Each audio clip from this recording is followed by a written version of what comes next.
জল ধরতে বেটা। Hi guys, welcome back to my channel.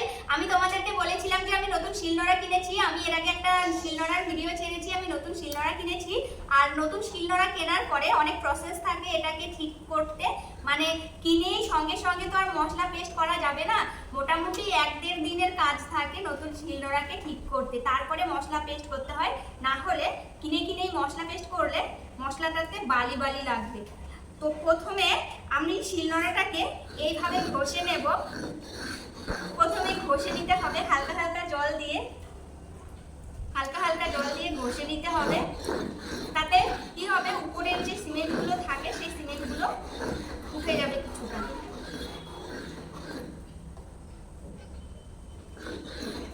এইভাবে ঘষে ঘষে নিলে সিমেন্টগুলো উঠে যাবে আর শিলনোড়াটাতে ভালো পেস্ট করা যাবে মশলাটা।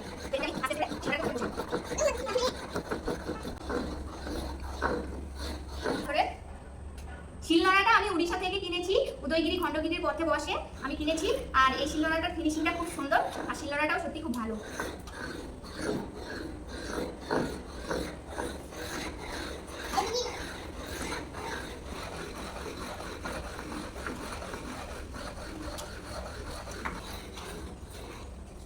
দেখুন অনেক বালি উঠেছে, সিমেন্ট টাইপের বালি উঠেছে সাদা সাদা। এগুলো পরিষ্কার করাটা খুব দরকার। নতুন শিলনোড়া কেনার পরে এরকম করতে হয়, তাহলে এগুলো ক্লিন হয়। আর না হলে এগুলো ক্লিন না হলে এগুলো মশলাতে মিশিয়ে দিয়ে আমাদের পেটে ঢুকে যাবে। তো এইভাবে আমি গোটা শিলনোড়াটাকে ভালো করে নিচ্ছি ক্লিন। একটু সময় লাগে, ভিডিওটা হতে পারে 4-5 মিনিটের ভিডিও, কিন্তু এটা করতে আমার অনেক সময় লাগছে, সেটা আপনারা হয়তো বুঝবেন না। দেখতেই পাচ্ছেন কত এরকম উঠেছে বালি বালি টাইপের, সিমেন্ট টাইপের সাদা সাদা কালার ময়লা। এগুলোকে এইভাবে ক্লিন করতে হয়। ঘষে নেওয়ার পর আমি ভালো করে এটাকে ধুয়ে নেব।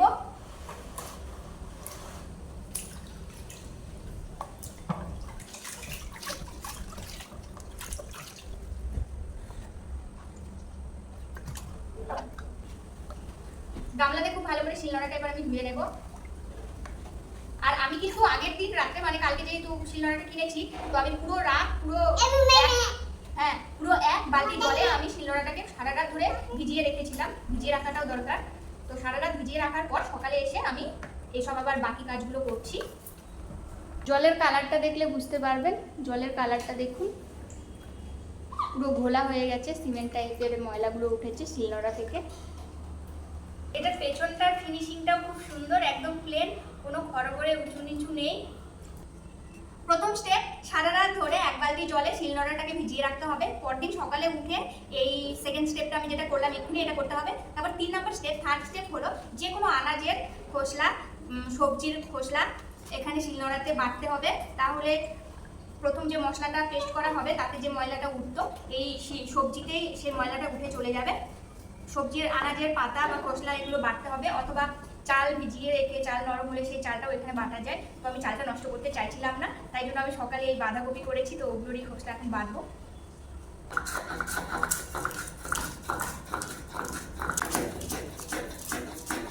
অসাধারণ অসাধারণ। আমার এর আগে একটা শিলনোড়া ছিল, সেই শিলনোড়াটার থেকে এটা অনেক বেটার শিলনোড়া। অসাধারণ, খুব ভালো বাটা হচ্ছে এখানে, খুব সুন্দর বাটা যাচ্ছে, সব ভালো করে পেস্ট হচ্ছে। ওয়াও, কি সুন্দর পেস্ট হচ্ছে। নিশু এদিকে আয়।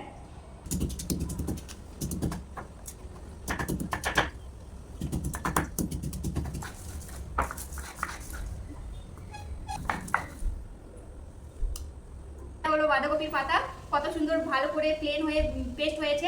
আর আজকেই আমি চিকেন রান্না করবো রাত্রে, আর এখানেই আমি এই শিলনোড়াতেই আমি মশলা পেস্ট করব। খুব সুন্দর হয়েছে।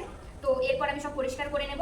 আমার এই 1, 2, 3 এই 3টে স্টেপ কমপ্লিট করতে হবে, শিলনোড়া পারফেক্ট হয়ে যাবে আর মশলা বাটার উপযোগী হয়ে যাবে।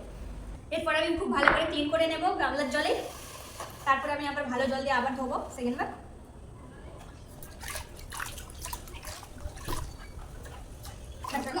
তো গাইস, আমি ভালো করে ধুয়ে নিলাম এটা, পরিষ্কার জলতে গিয়ে রান্নাঘরে গিয়ে এটা আমি আবার ধোবো।